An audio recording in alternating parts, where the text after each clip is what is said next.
If there was one physical subject, one material subject that we should focus on, in my opinion, it is very clear that the head of the snake is the financial system. We can argue till the end of time about who runs the world. Is it the Jesuits? Is it the reptilians? Is it the Illuminati? Is it the Freemasons? We can go on and on and on and on about this. But I don't think it is reasonable to even begin arguing about the mechanism that is used to exert this control. The mechanism is finance. The whole point of finance is to indebt, otherwise to enslave. What is a mortgage? I mean, what does that stand for? It's a death grip.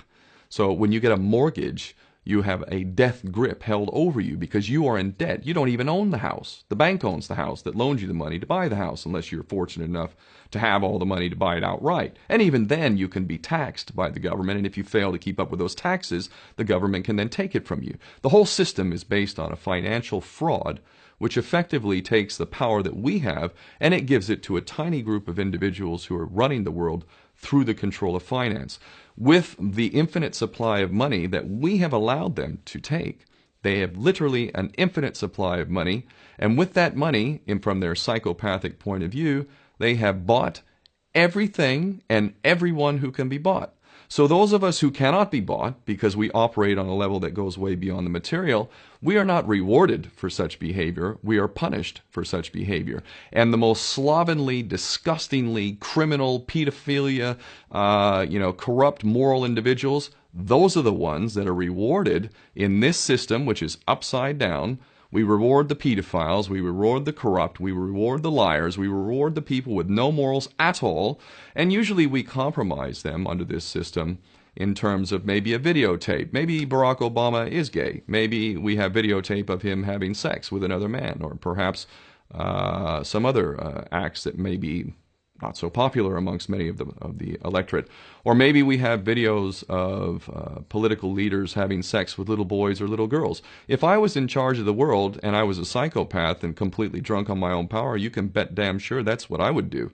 I wouldn't allow anyone in a position of power who wasn't completely compromised. When you have an infinite supply of money, you can do this.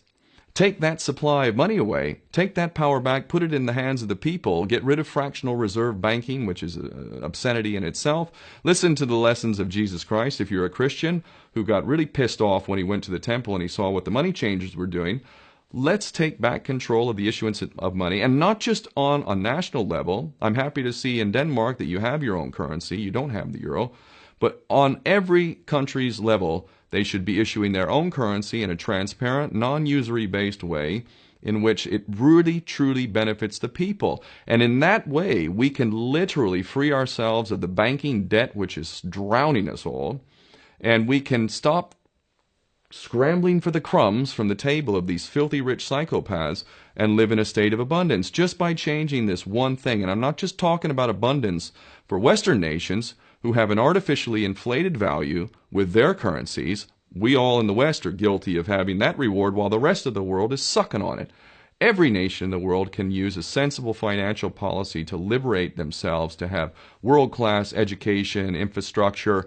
Everything that a healthy society would require can be had in the worst, most corrupt African country, in any part of the world. We can all have that if we simply change that one thing. John F. Kennedy did that about 6 months before he was taken out. He issued United States notes as opposed to Federal Reserve notes.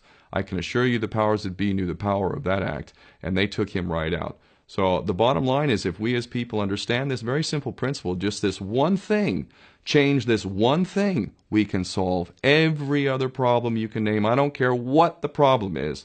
I can bring it back to the financial system and an infinite supply of money for a bunch of psychopaths who are running the world, as opposed to an abundant supply of money for all of us. So in that sense, I'm very optimistic. This is not rocket science. I am not the smartest guy in the room. We can all understand this. And as soon as we do, we can exercise the same power that we had, but relinquished, and we can have a future for ourselves and our children. There's a lot to be optimistic about, quite frankly.